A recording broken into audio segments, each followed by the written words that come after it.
जहां पर एक जनता के द्वारा चुनी गई सरकार को अस्थिर करने का प्रयास किया गया और कांग्रेस पार्टी के 6 विधायक बागी हुए और उन्होंने भाजपा को ज्वाइन किया और आज वही विधायक जो थे वो आज भाजपा की टिकट से यहाँ पर चुनाव लड़े।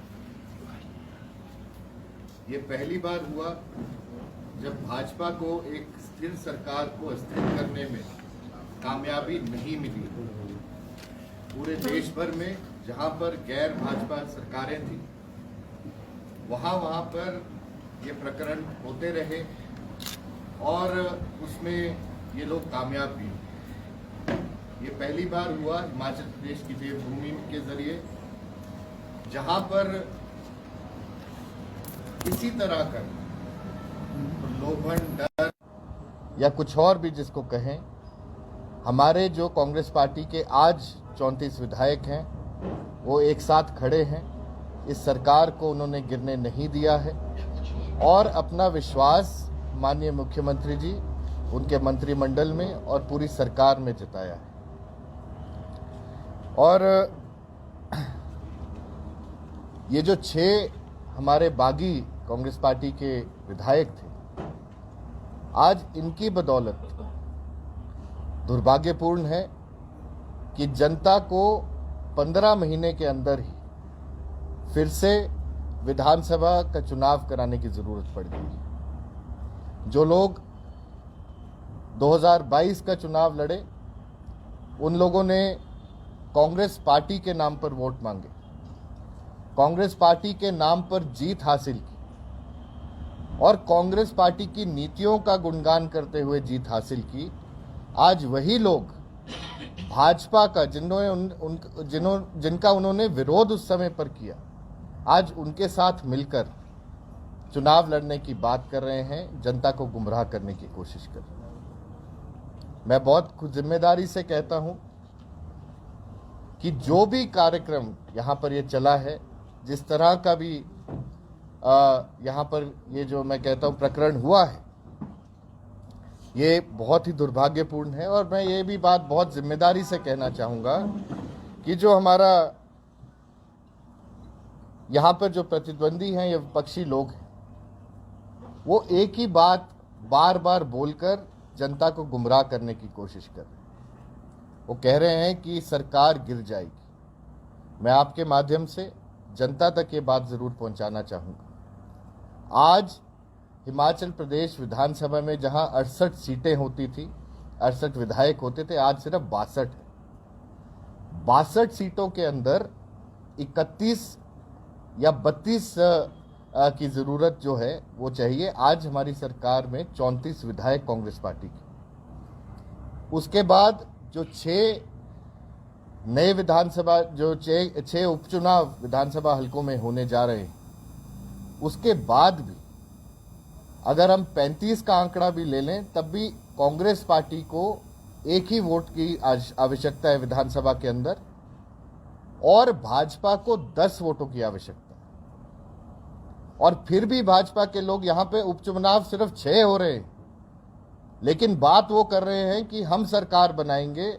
तो मुझे लगता है ये जनता को गुमराह करने की बात कर रहे हैं। जनता को गुमराह इस तरह से कर रहे हैं कि सरकार गिर जाएगी, और सरकार कहीं गिरने वाली नहीं, सरकार स्थिर रहने वाली सरकार है। और जनता के जो मैंडेट हमें मिला है उसका हम लोग पूरा आदर करते हुए जनता के प्रति अपने कामों के जरिए हम लोग सब समर्पित भी। मैं ये भी जो हमारे 6 बागी जो कांग्रेस पार्टी से भाजपा में गए हैं, मैं उनसे भी आह्वान करना चाहूँगा कि वो जनता को बताएं कि किस कारण उन्होंने कांग्रेस पार्टी का दामन छोड़ा, और ये भी वो ज़रूर बताएं कि भाजपा से या तो कोई पद का प्रलोभन, पैसे का प्रलोभन या किसी और तरह का अगर कोई प्रलोभन था तो उसको भी जनता के बीच में ज़रूर लेकर। और हमने ये देखा कि राज्यसभा का चुनाव हुआ, उसके एकदम बाद सीआरपीएफ की टीम उनको सुरक्षा प्रदान करने लगी। उसके बाद 5 सितारा और 7 सितारा होटलों में जाकर वो लोग रहने लगे।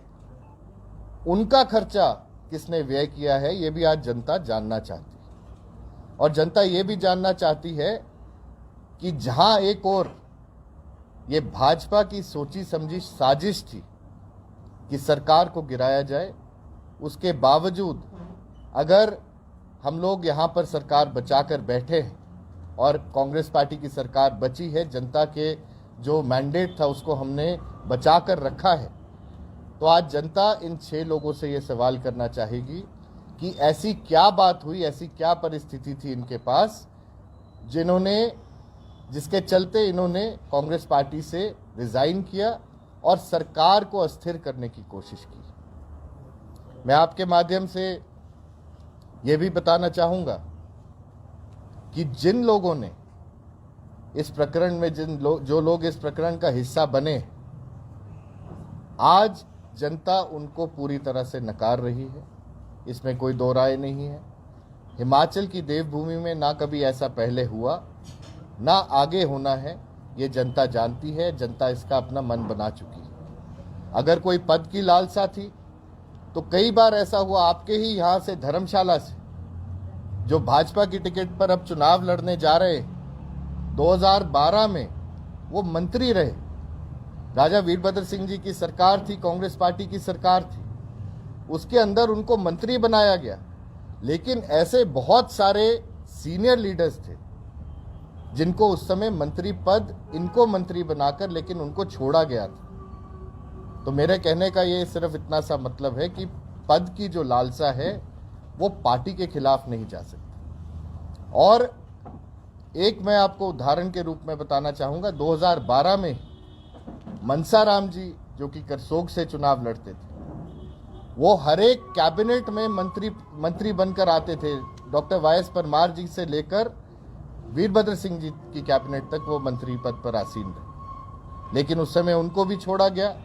यहाँ के आदरणीय सुधीर शर्मा जी को उस समय पर मंत्री बनाया गया, तो क्या मनसाराम जी उस समय पार्टी छोड़कर चले गए? ऐसे ही बहुत सारे हमारे पास उदाहरण हैं। जो लोग पार्टी की तरफ समर्पित होते हैं वो ऐसा काम नहीं करते। जो जनता की तरफ समर्पित होते हैं वो जनता के काम के लिए चुने गए हैं, वो मंत्री पद की या किसी और लालसा के लिए नहीं चुने गए, अपने व्यक्तिगत कारणों से नहीं चुने जाते। फिर अब ये कहा जा रहा है कि माननीय मुख्यमंत्री जी के ऊपर दोष लगाया जा रहा है।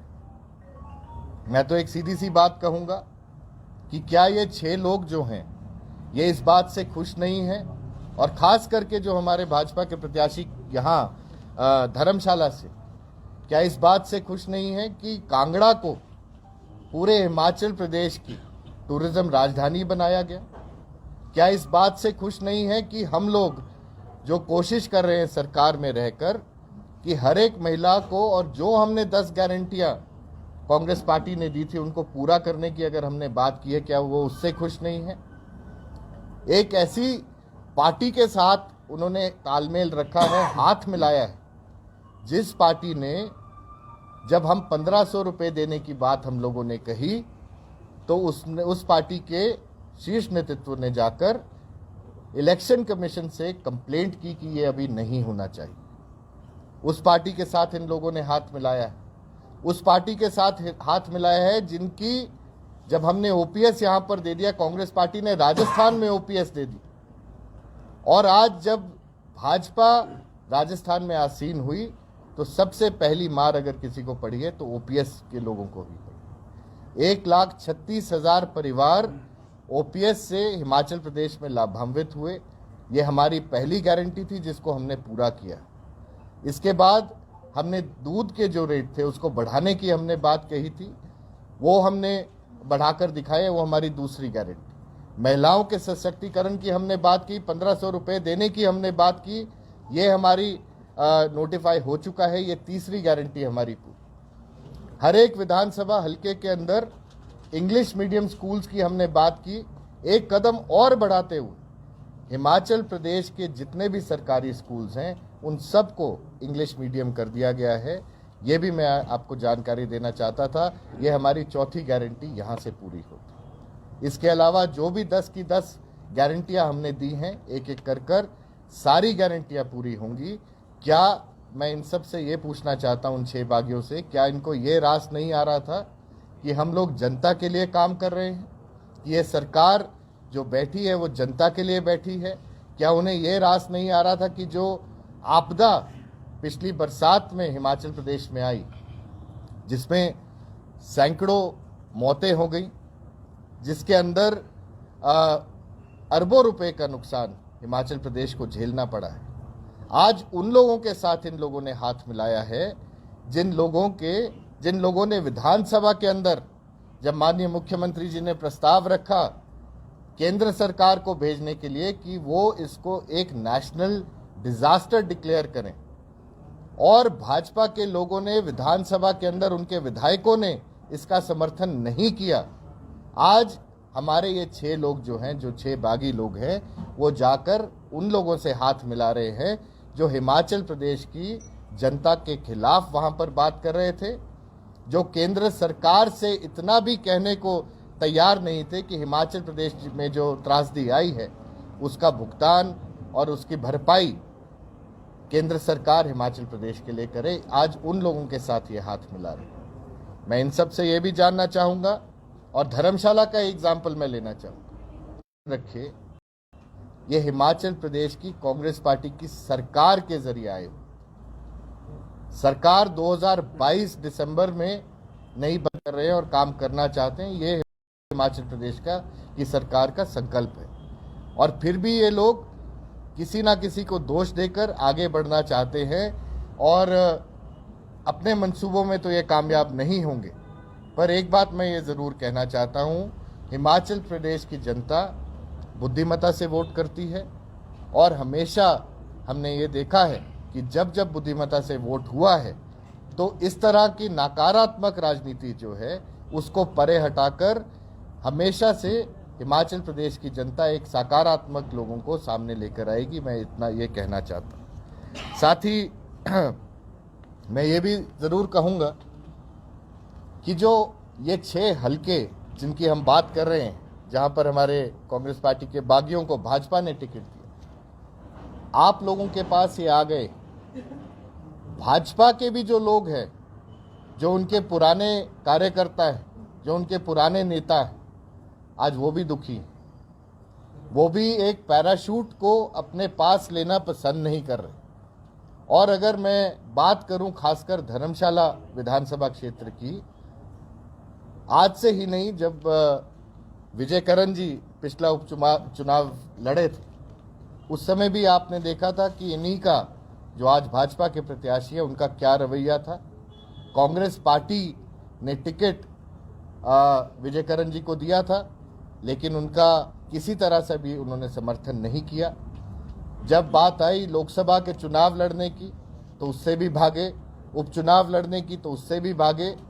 तो एक बात ये बहुत ज़रूरी है, राजनीति में ऊंच नीच होती रहती है, हार जीत भी होती रहती है, लेकिन हार और जीत हमेशा आप ये नहीं कर सकते कि जब आपकी हार हो रही हो तब आप चुनाव से हट जाएं, और जब आपकी जीत हो रही है आप तब अपना चुनाव लड़ें। ये काम यहाँ पर नहीं हो सकता। मैं आप सबसे यही कहूँगा, आपके माध्यम से धर्मशाला की जनता को मैं ये कहना चाहूँगा कि जिस तरह की राजनीति यहाँ पर हो रही है, जिस तरह के मंसूबे भाजपा ने कोशिश की है यहाँ पर अपने पालने की, उन सबको तहस नहस करते हुए हम लोग यहाँ पर कांग्रेस पार्टी के लोगों को जिताए। सरकार पूरी तरह से स्थिर रहने वाली है।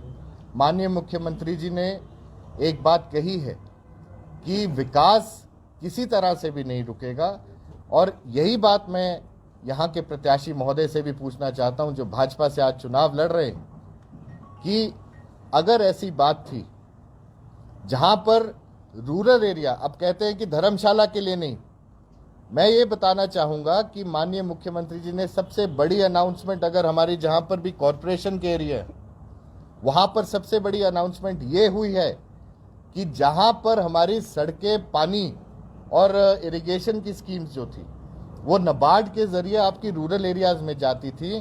धर्मशाला, सोलन, मंडी, शिमला और पालमपुर, इन 5 कॉरपोरेशंस के अंदर नाबार्ड के अलावा, क्योंकि वो रूरल बैंक है, उसके अलावा नए बैंक से हम लोगों ने बातचीत कर जितनी भी कॉरपोरेशन एरिया की डेवलपमेंट है, नई सड़कें हैं, नई आपकी पानी की स्कीमें हैं और भी कोई काम है, उसके ज़रिए ये सारी चीज़ें होने वाली। ये पहला कदम हिमाचल प्रदेश की सरकार ने पहली बार हिमाचल प्रदेश में उठाया गया है। कॉरपोरेशन बने हुए बहुत समय हुआ, लेकिन कॉरपोरेशन के बारे में पिछली सरकार ने भी नहीं सोचा। माननीय मुख्यमंत्री जी ने इस बार सोचा है, तो मैं उनका भी इसलिए धन्यवाद भी करता हूं।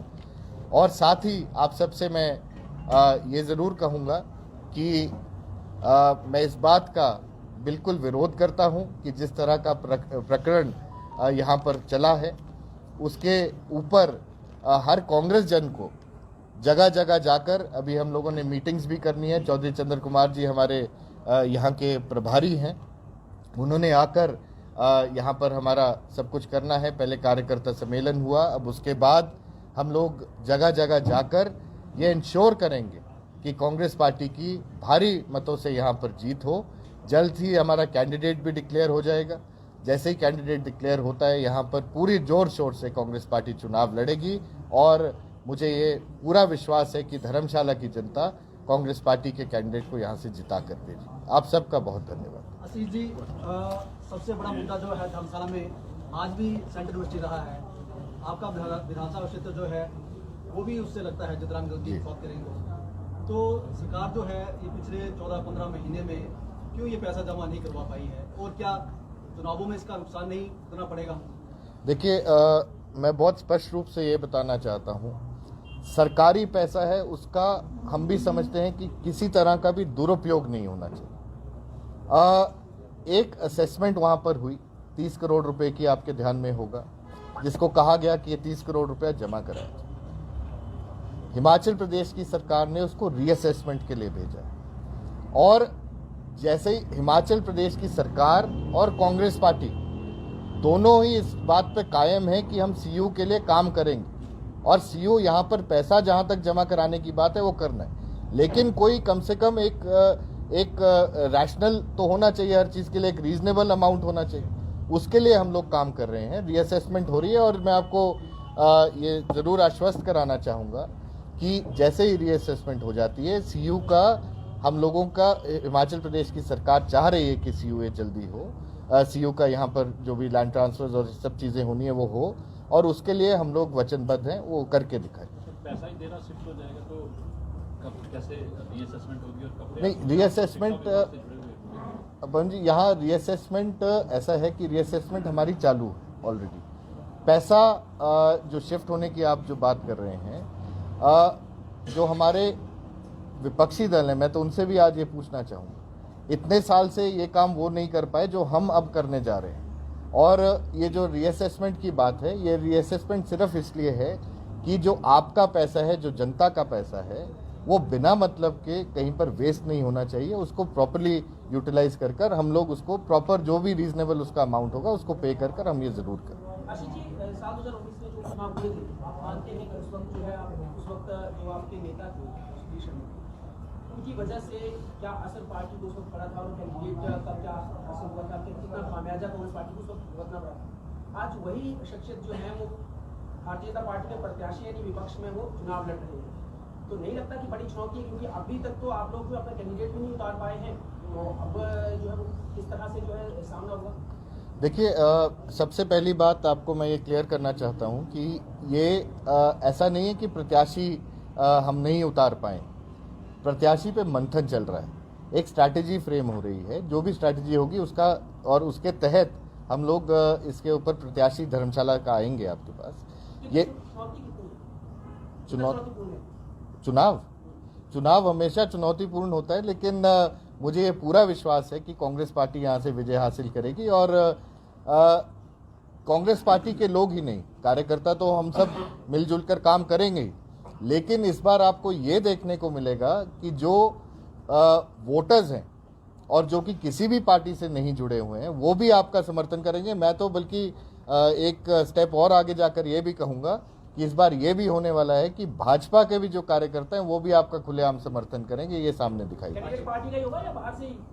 कैंडिडेट जो भी होगा ईमानदार होगा और कैंडिडेट वो होगा जो जिताऊ होगा।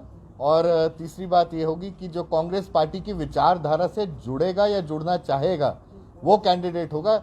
अगर वो सिर्फ टिकट के लिए यहाँ पर कांग्रेस पार्टी में आएगा तो वो एक गलत बात होगी, लेकिन अगर कोई भी होगा, कोई भी आदमी हो, वो तब कैंडिडेट हो सकता है जिसके कण कण में कांग्रेस बसती हो और उसकी विचारधारा को वो अपने पास रखना चाहते हैं। पैरामीटर क्या रहेगा उसका वो मापने के लिए कि हाँ ये वाकई में कहीं गलत मनसा तो नहीं है इसकी टिकट के लिए आ रहा है? देखिए, किसी के दिल में तो कोई नहीं घुस सकता है, लेकिन हमारा प्रयास ये जरूर रहेगा सबका कि हम लोग जो आइडियोलॉजी है, ये आइडियोलॉजिकल बैटल है।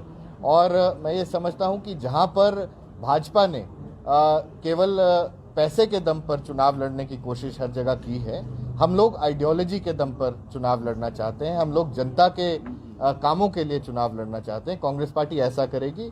जो भी वहाँ पर हमारे सामने आएगा वो जरूर हम आशीष जी, अगर बात करें जब से आपके